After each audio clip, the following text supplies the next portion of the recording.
qonuni e'lon qilinishi mumkin degan gaplar o'rtaga chiqayotganda, o'sha jiddiy vaziyat qonuni Shangandan chet el kapitalini qochirdi. Shanganning boylari bir hafta ichida 100 milyar dollar pulni Shangandan elib chiqib ketdi. Bu ishlar ig'ir ishlar vatandosh. Bunchalar pul Shanganning iqtisodiga qanday ta'sir ko'rsatdi? Buni ko'rib turishdan boshqa bu 100 milyar dollar degan gap Shanganning tashqi provotidan chiqib ketyapti degan gap. Bu ish Jungoga qanday zarba elib keladi?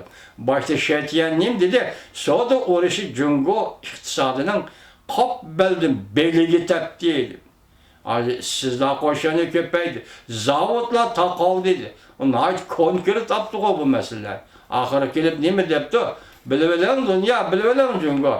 Bu savdo, tijorat, xalqaro pul bozori, pul muomala bozori va boshqalarning hammasi dollar ustiga qurilgan. Şun biz endi bu yerda nima deymiz? Masalan, Jungoliklarning torbeti yazgan, yatlashtirilgan umumiyüzlük boshqarish huquqi va yüksek avtonomiya huquqi. Jungoliklar dal mushu kunda mushundaq maqoli e'lon qilishga majbur bo'ldi degan gap mushuning o'zim bir g'alaba deb turayli. Burun Jungo matbuotlarda kompartiya siyosatida bunday gap yo'q vatandosh. Biroq Gomingo'ning so'zlarini mayli chaqchaq deyli, mayli ona qizg'inlik bilan so'zlagan deylar elqa.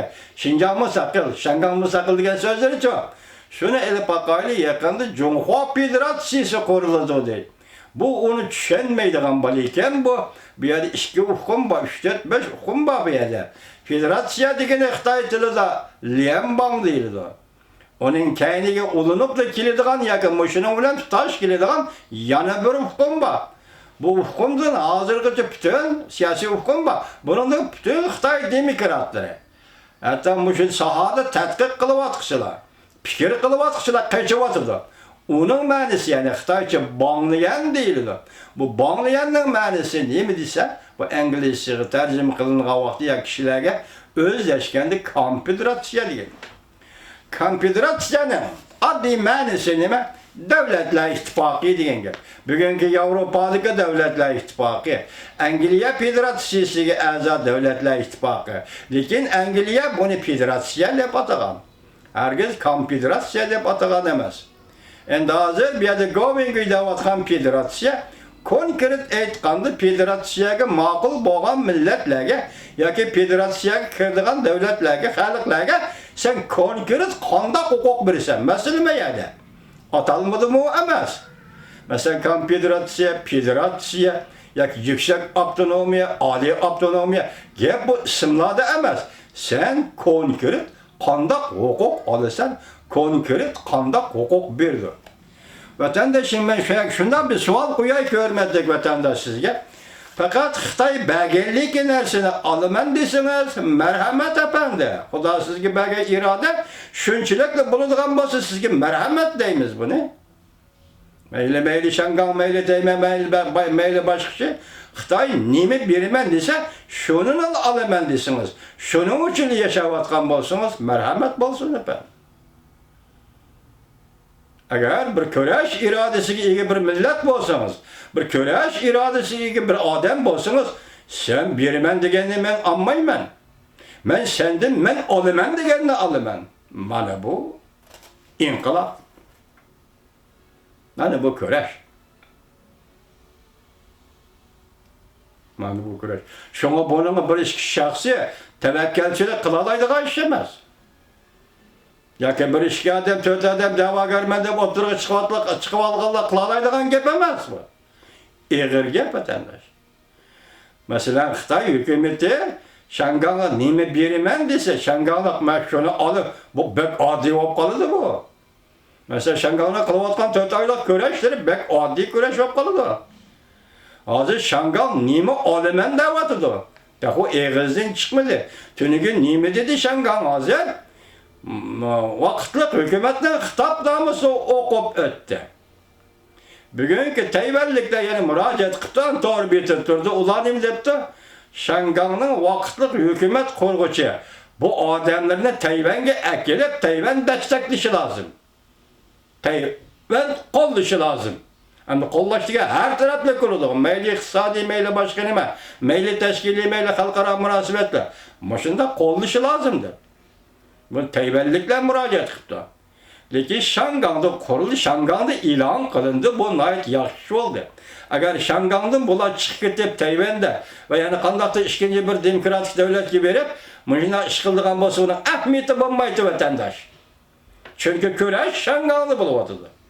Onun hiç kanda ahmiyeti bulmaydı. Çünkü küreş buluvatkan Şangang'da 4. günü Şangang halkı 200-300'dek adam okşaşla vakitlik hükümet hitap namuslu okup öttü degenge.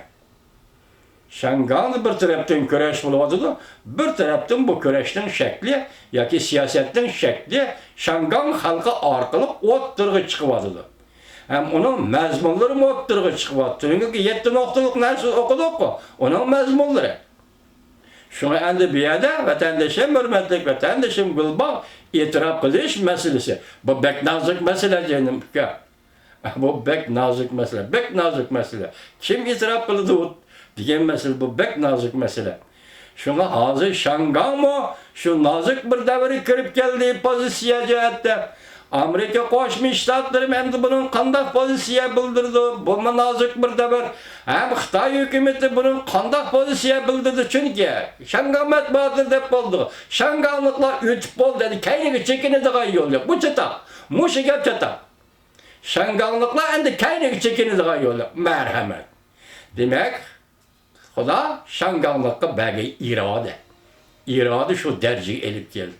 Şanganglık şunda elişti. Tünügün nimeti bir yaş balık okup ötken bayanatı da natsizlerce öldürmen demek ki bunu sen Şanganglık.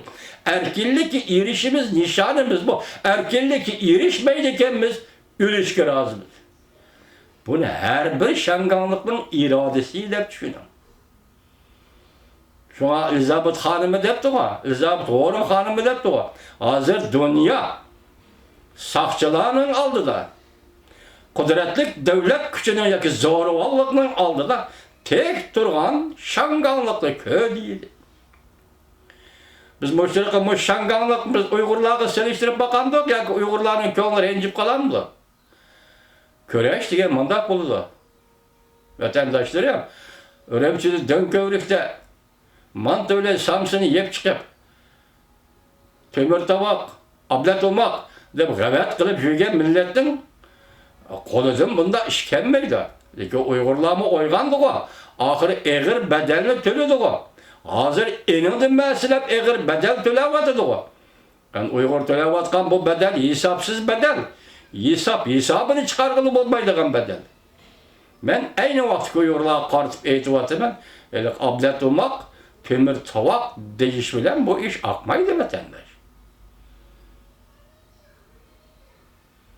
Bugünkü vaziyet bana bir şeye geldi. Yani karına bir hafta içinde 100 milyar dolar pul Şangang'dan çıktı. Bu cungu için eğri zerbe bu. Hazır bugün çiğsağı yetti olsa 3 gün kaldı. Washington'da başlandı. Sohbet başlandı.